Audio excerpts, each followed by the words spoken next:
Good evening. I'm going to call to order the May 26th, 2026 council meeting of the Richfield City Council. It's 7 p.m. If you're able, please rise and join us for the Pledge of Allegiance. I pledge allegiance to the flag of the United States of America and to the republic for which it stands, one nation, under God, indivisible, with liberty and justice for all. Thank you. So our first item of business is the approval of the agenda. I move approval of the agenda. Second. It's been moved and seconded. Is there any discussion? All in favor, please say aye. Aye. All opposed, and we've approved the agenda. Next, we'll move on to approval of minutes. I move approval of both sets of minutes. I'll second it. It's been moved and seconded to approve the minutes from the City Council work session of May 12th and the City Council regular meeting of May 12th. Is there any discussion? All in favor, please say aye. Aye. All opposed? All right, we've passed both sets of minutes. Moving on to open forum. Participants may share their comments in person, by voicemail or email, and may also request to participate virtually. For more information on submitting comments, refer to this council agenda and minutes page on richfieldmn.gov/citycouncil. If you could, when you get to the microphone, if you can state your name and your city of residence. And when we get, you have 3 minutes to speak to the council. When we get to 30 seconds left, I'll hold up the yellow card. And when time is up, I'll hold up the red card as a reminder. At the moment, we have a card from Birgit Johnson, so if you want to come forward.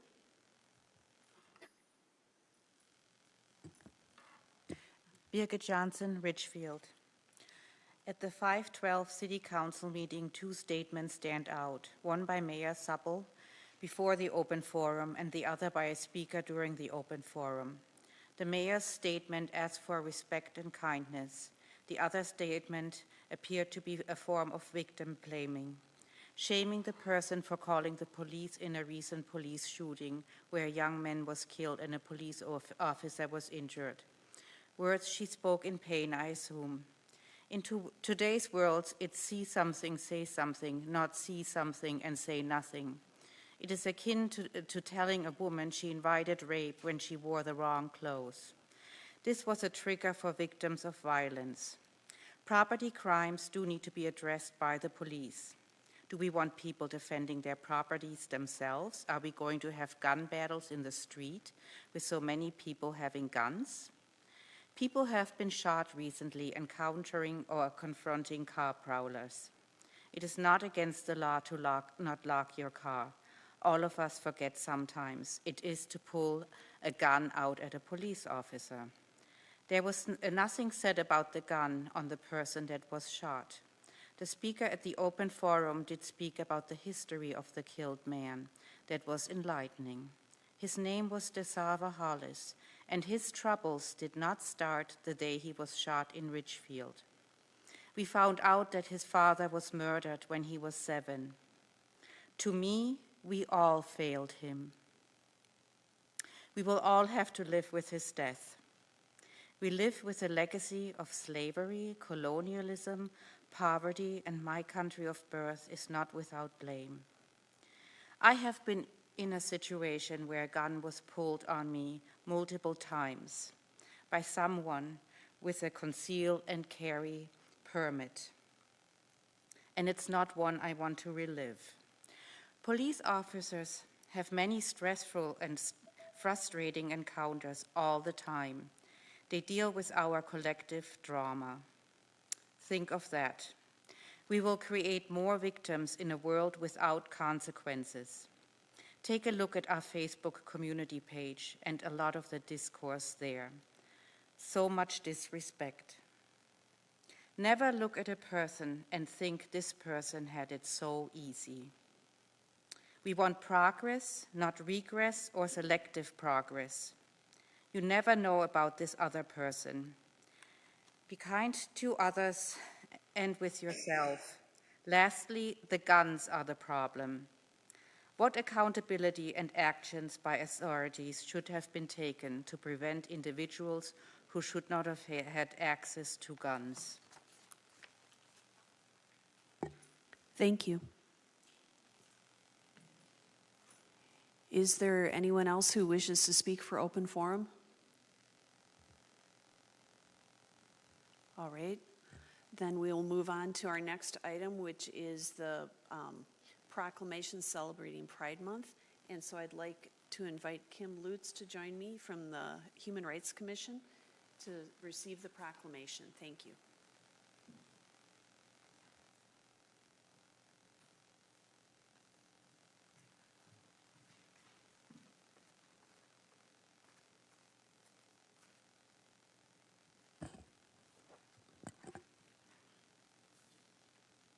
This is a proclamation of the City of Richfield.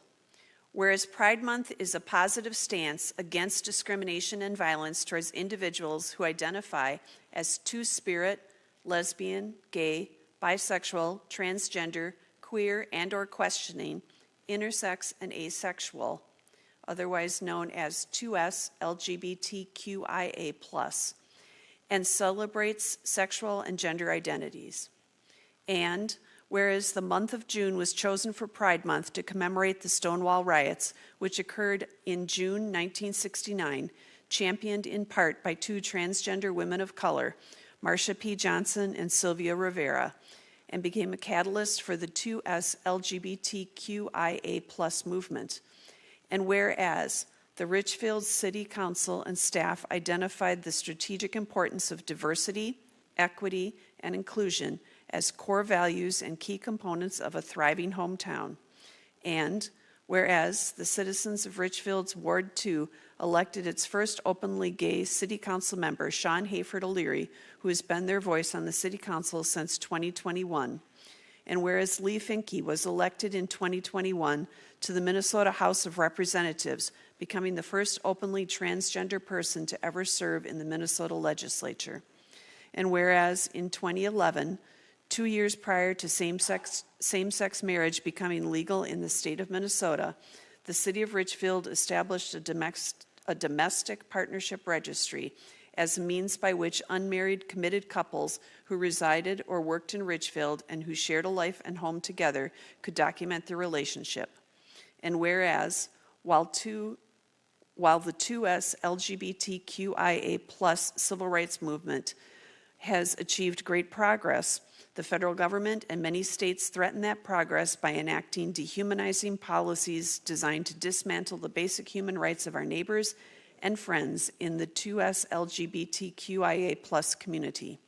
And whereas we see and acknowledge the trauma experienced by our 2S LGBTQIA+ neighbors and friends in the context of the current political environment, and stand with them in compassion and resolve, remembering in particular our transgender neighbors. And whereas the 2S LGBTQIA+ community has made and continues to make great and lasting contributions to the City of Richfield and the greater community. And whereas the Richfield Human Rights Commission supported this proclamation at its May 5th, 2026 meeting and recommended the Richfield City Council do the same. Now, therefore, I, Mary Supple, Mayor of Richfield, on behalf of the Richfield City Council, do hereby proclaim the month of June 2026 as Pride Month in the City of Richfield, and call on the people of Richfield to observe this month with appropriate programs, activities, and ceremonies, and continue to honor the contributions of 2S LGBTQIA+ residents throughout the year. Proclaim this 26th day of May 2026. Commissioner Lutz, would you like to say something? Yes, thank you. Thank you. I'm honored to be here and to accept this proclamation recognizing Pride Month and celebrating our two-spirit, lesbian, gay, bisexual, transgender, queer, and our questioning intersex and asexual friends and neighbors. As a member of this community, I know the importance of being able to live authentically and to be seen and valued for the unique individual that I am. I am proud of my hometown, Richfield, for upholding its commitment to protecting human rights, celebrating the contribution of this diverse population, and making this a safe and welcoming community in which to thrive. Thank you. Thank you. If we want pictures.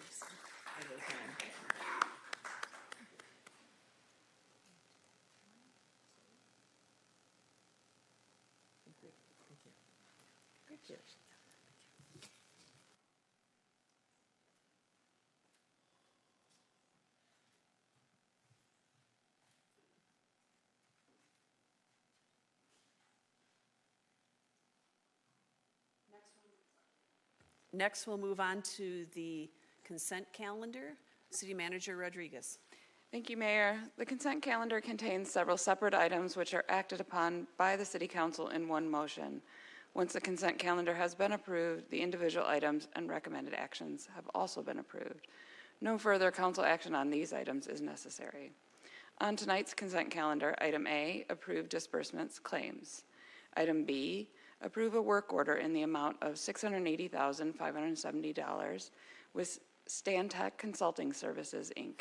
for engineering services for the 69th Street reconstruction project. Item C, consider approval of a request for a new secondhand goods dealer license for Eco ATM LLC located at 826 West 66th Street, inside Speedway. Item D, consider the approval of the second reading of an ordinance amending subsection 210.01 of the City Code related to the City Council salaries for 2027 and 2028 and summary publication of said ordinance. And I submit these items for your consideration as part of tonight's consent calendar. Thank you. Thank you. Do we have a motion to approve the consent calendar items? So move. Second. It's been moved and seconded. Is there any discussion? Hearing none, all in favor, please say aye. Aye. All opposed? And we've approved the consent calendar. Next, we'll move on to other business, and I'm going to turn it over to Councilmember Burke. So the item for consideration is to consider alternate appointment to fill a vacancy on the Human Rights Commission. City Council interviews candidates yearly in November and designates commission appointees and alternates in case a vacancy arises. The City Council designated Jocelyn Klaus as an alternate appointment. The Human Rights Commissioner has vacated their seat, and Jocelyn has agreed to join the Human Rights Commission with the term expiring January 31st, 2029. Maintaining a full commission roster allows for a diverse range of perspectives to be shared during each commission meeting. Maintaining a full roster allows for more flexibility in instances where a quorum is needed to conduct official business. Any comments? Okay. So I move to approve the appointment of Jocelyn Klaus as Human Rights Commissioner, commencing on May 26, 2026, and ending January 31st, 2029. Second. It's been moved and seconded. Is there any discussion? I would just like to thank our new commissioner for stepping up, and I really appreciate and welcome them to the commission. So thank you very much. All right, any other comments or questions? All in favor, please say aye. Aye. All opposed? And the motion passes. Next, we'll move on to the city manager's report. City Manager Rodriguez. Yes, thank you, Mayor. I just wanted to thank Representative Mike Howard and Senator Melissa Wicklund for their tireless efforts to secure funding, $2 million in funding for the Nicollet Avenue reconstruction project. It goes a long way towards covering approximately $8 million of the city's local share. I want to thank council because I know you showed up at bonding tours, et cetera. Also Mayor Supple and Councilmember Hayford O'Leary because you testified. Also the staff team at Public Works, they did great work in their advocacy. So good news. Thank you. Thank you. Are there any questions for City Manager Rodriguez? All right, thank you. Next, we'll move on to the council discussion. You can do either hats off to hometown hits or council liaison reports. So we'll start with Councilmember Christensen. I have nothing to report tonight. Councilmember Hayford Leary. I'm assuming somebody is going to say more about Memorial Day, but thanks to Honoring All Veterans Memorial Group for doing that event again. But what I did want to share, I think I mentioned in advance of this meeting or in advance of the event, that we were going to do this tour of Richfield infrastructure for this visiting conference, NACTO. So we did that tour 2 weeks ago Friday, and it went really well. We had about 25 people from across the country walk through Richfield from 66th Street and 35W to Portland Avenue. Got a lot of feedback.